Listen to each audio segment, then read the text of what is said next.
Hello everyone, my name is Rabbi Lankry. I'm the rabbi in Kilas Or Chaim, Monsey, New York, and I'm really excited to share with everyone some words on the Parsha or on the holidays that will enlighten us and give us new meaning and clarity of our daily activities and of the Torah's lessons. Thank you.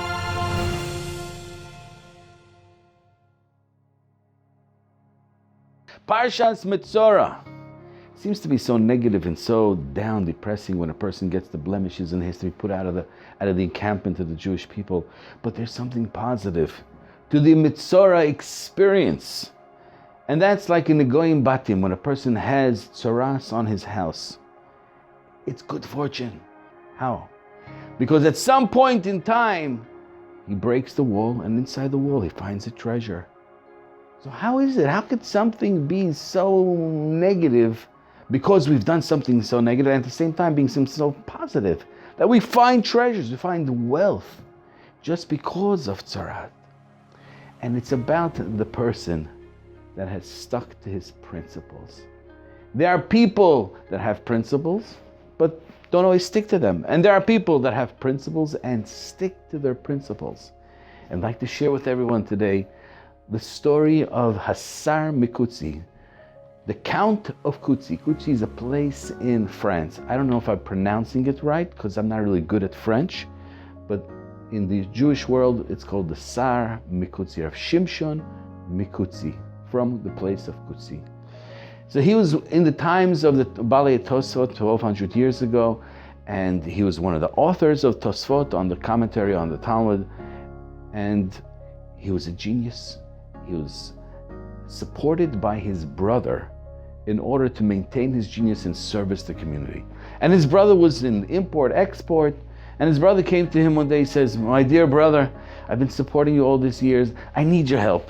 I need to go on a certain trip and bring some goods back and forth." He says, "Please leave me alone. Let me stick to my work." He says, "No, but I need your help. I really, really need your help. If you come with me, I'll be successful. If I'm successful, I'll have so much more money and I'll be able to take care of business." So he finally, after days of putting in the effort, he convinces his brother, the Count of Kutzi, to come with him on this trip. And they're traveling from France to England. While they're on their boat, going, I guess, across the English Canal, his brother says, "You know what, you're my brother. I love you. I care about you. You're my rabbi. You're my inspiration. You're my guidance. I just have to tell you the truth." He says, "Well, what's the truth?" He says, "We're really going to England to buy horses that are stolen and bring them back to France and sell them to the government for the army." What? Our countries are at war. We're crossing what? They can, treason, they can shoot us as spies. How can we do such a thing? It's against our principles. We can't buy stolen goods. And at that moment, Rav Shimshon looked to heavens on this ship and said, "God, may you send the wind to take us away from our objective and take us to some foreign land." And just then, a wind came from the north, and the whole ship started to rattle and fly, and before they knew it, they found themselves off the coasts of North Africa. And then, in the distance, they saw pirate ships coming. And before they knew it, the pirates had boarded the ship. They came and they took everyone as hostages. And this was all the power of the prayer of Rav Shimshon Mikutzi and his brother standing there. "Oh my gosh, what have I done? Now we're in trouble. We're going to be sold somewhere in Africa." They get off the boat, and they're all taken in bondage, and they identify themselves. And they said, "Oh, we're in this part of the world. There's a Jewish community. Send me. I'm a rabbi. I'll be able to get a handsome ransom for you when I go spend Shabbat with the Jewish community." And he goes, and he spends a magnificent Shabbat with the Jewish community somewhere in North Africa, maybe Libya, Algeria, Tunis, maybe Morocco, one of those countries. And the Jewish community was so taken in by the Sar Mikutzi and his brilliance and his words of wisdom that it says, "Of course we'll redeem you." And they were ready to put up the money to redeem him. The only problem is they didn't have enough money for him and his brother.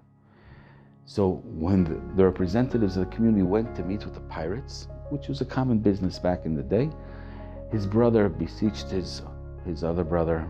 His brother beseeched the Sar Mekutzi. He says, please, if you redeem me and you go into slavery, there'll be two things. Number one, I'll be able to go work and support your family, whereas you haven't worked.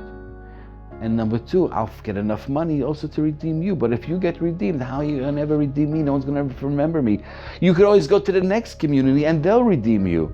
And besides, maybe you owe me a little bit because I've been supporting you all these years so you can obtain this tremendous wisdom. And the brother says, I owe you. You put us in this predicament.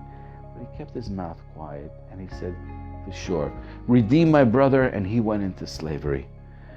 And he remained in slavery, and he was sold.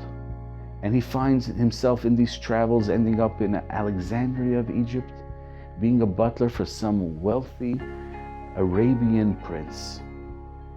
And as he's being this butler, he's meeting all of the high society and many of the fabulous wealthy Jews of Alexandria. And he hears their conversation and how they talk Torah and how beautiful they are, but he never once compromised and spoke to them in Torah, because he didn't want to be redeemed for the sake of his knowledge.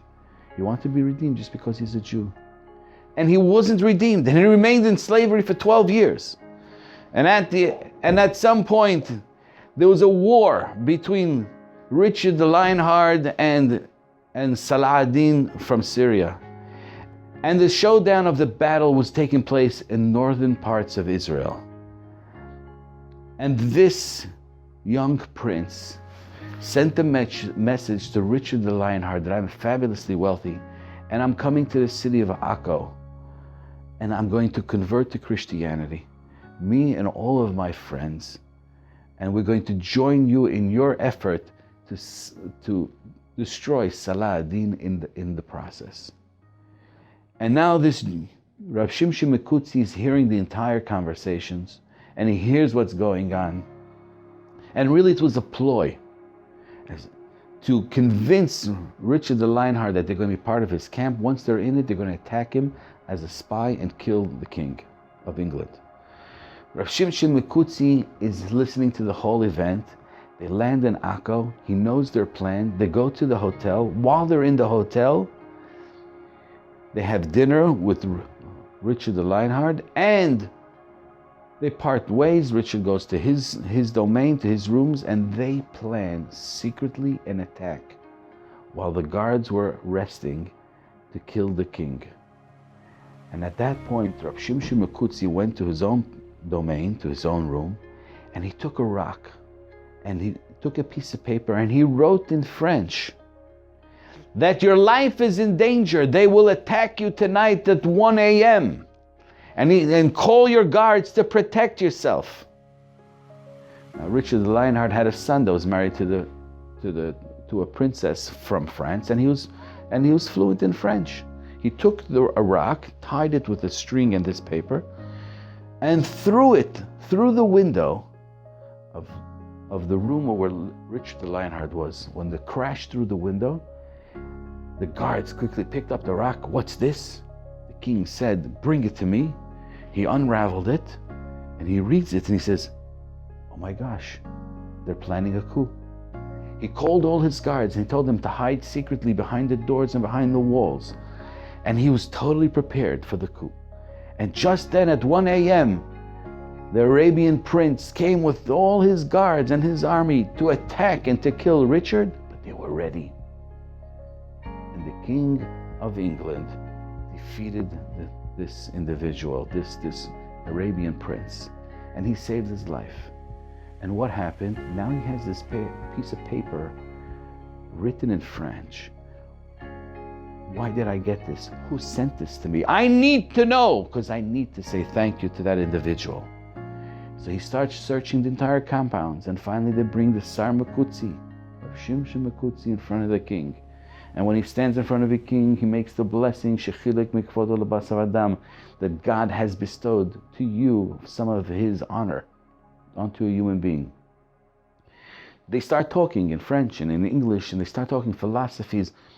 And Richard is amazed by how brilliant this man is and how much he knows. You're just a simple slave. He says, no, I was the community leader and I was taken in slavery. He says, well, now you'll become a prince. I want you to join my entourage. And wherever I go, you'll be sitting right next to me. You'll be my advisor. To which Rosh Shimshon said to him, I haven't seen my family in 12 years. I would like to go visit my family and spend some time with them, and then I'll catch up with you. But for now, please grant me that wish. You're right. He got him a special ship and he sent him. And he went home and he reunited with his family and he became the prince of the city of Kutsi, there in France. And it's all because when a person has principles that are guided to him by the Torah, and he doesn't violate them, even though at the moment he's going to be losing out. Here in Parshat Metzora, the Torah illustrates us, you'll break the wall of your house because you followed the rules and you'll find a treasure. Rav Shimshon Mikutzi became the person that was the rule follower, and he stuck by his ethics and by his principles, and it paid off for him. But not just in a physical way, but also spiritually. So I say to all of you out there, stick to your principles and reap the benefits. Shabbat Shalom. Thank you for watching. Please click right over here to subscribe to our other videos that will be coming shortly. Thank you.